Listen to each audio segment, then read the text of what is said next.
What is going on, everybody? Welcome back to the channel. Aftersound here, bringing you Splinterlands content every single day. We also stream right here on this channel every Tuesday, Thursday, and Sunday morning, so come by and say hello. All right, guys. Well, Bitcoin hit 31K today, so there's a little bit of bullish sentiment out there in the market. And I wanted to take a broader look at what we can maybe expect from DEC over the next couple of we'll call it months, just because we're not really sure when land comes out. But if it does come out in the Age of the Phoenix, which we're currently in, that does end at the beginning of August. That's about a month from now. And then, of course, if it takes another month beyond that, it's, sometime in September, we'll say, then that's like 1 to 2 month time frame. So if we see all of the things that are coming into play here, try to factor as much of that in, we'll get a better idea of the DEC supply and where that could potentially be. Again, I don't know when we go to PEG, how we go to PEG, but there are a couple of things that should be enacted very, very soon. Some things that we know, and then other things that should be coming down the line. So to start with, where are we at from a DEC supply standpoint? We are at 4.7 billion. We burned over 380 million DEC during the Great Burning Event, which ended just a couple of days ago.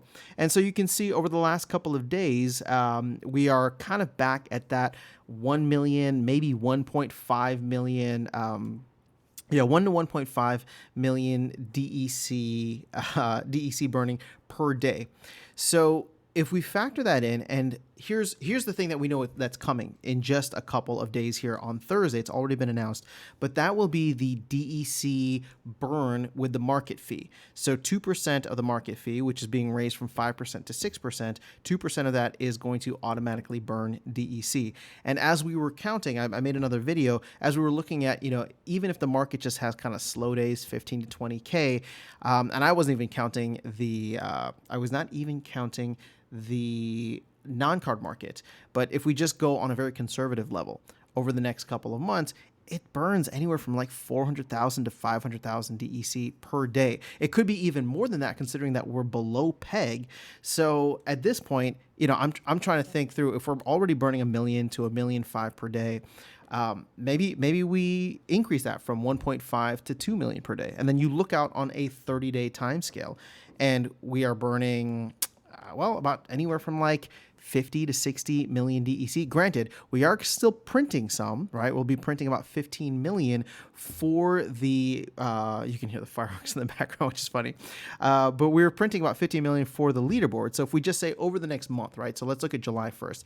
We're gonna print about 15 million, but we're gonna burn anywhere from 50 to 60 million.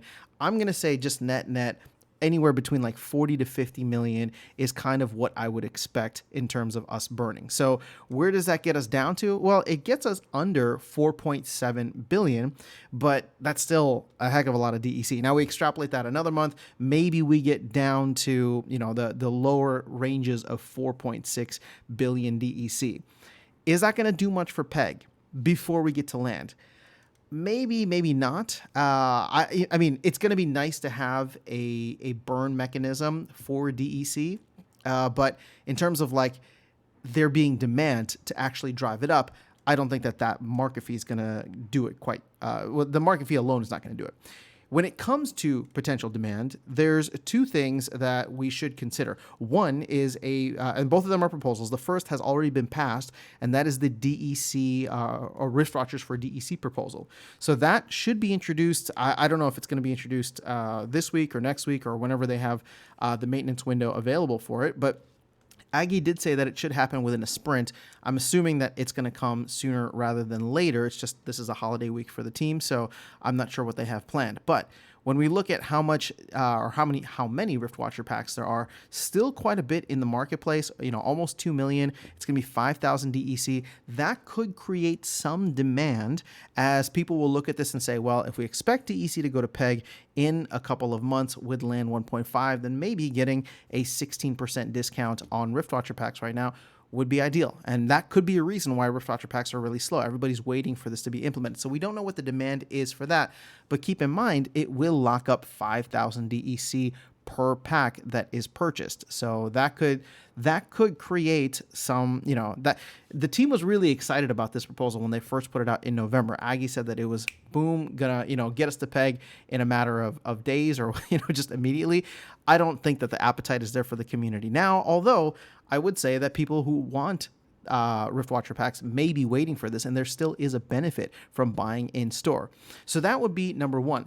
Number two is the proposal that Bulldog has put out right now, which again is let me put it this way. I don't know if it's going to pass, but there's already a lot of discussion about tweaking the numbers to do something else. So even if it does not pass, I do believe that we'll get some kind of resolution in terms of, not resolution, but some kind of follow-up to this. I don't know what it looks like exactly. Holozor had an idea. Other people have said maybe tweak it down to 80% or 80% of peg, so 0.0008 or 800 Splintoshis.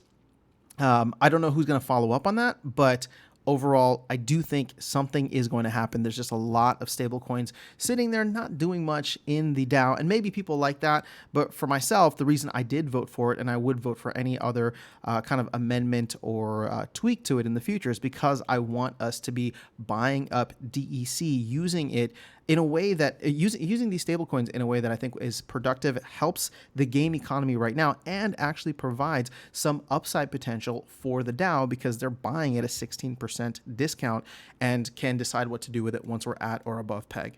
So those are the main things. I would say, over the next couple of months here, hopefully we do get land within the next 2 months, but considering where we're at, is that going to be enough to drive us there? I don't know. I mean, again, I don't really like to make predictions. Well, I don't like to make price predictions. If we're talking about predictions for the game itself, I don't think that those three elements will necessarily be enough unless for some reason people just ape into Riftwatcher packs. And maybe there could be this idea that, okay, land really is around the corner. I mean, I know it's become a meme at this point, but it is around the corner. We know that the team is working on it, and there's a lot of different ideas and things. So if people are still trying to accumulate DEC and they feel as though all of a sudden we're getting closer and closer to peg, they may decide to buy in, and you get this kind of self-fulfilling prophecy where all of a sudden everybody's buying in because they're worried that it's not going to drop back down before lane 1.5 and they want to get their DEC now.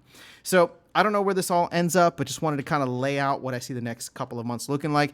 I don't think from a burning perspective, from a supply standpoint, that we will get below 4.6 billion before land. To me, the only chance that we had with doing that was the was the Great Burning Event, and we did burn a lot, but we didn't quite get the 500 million. That was kind of my stretch goal. But ultimately, I think we're still in a decent spot. I don't know, and I'll make a separate video on this in terms of where I think how much DEC or do we need in circulation and how much DEC is going to be added in for land and land utilization. But I'll run some numbers before we cover that. But with BTC looking good, Bitcoin looking good, we're seeing even, a little bit of a rise in SPS. If we can get back to 1.7 cents, I think we could be in for a fun end of summer. But that is all I have for you guys in this video. I'll catch you all in the next one and see you around the game. Take care.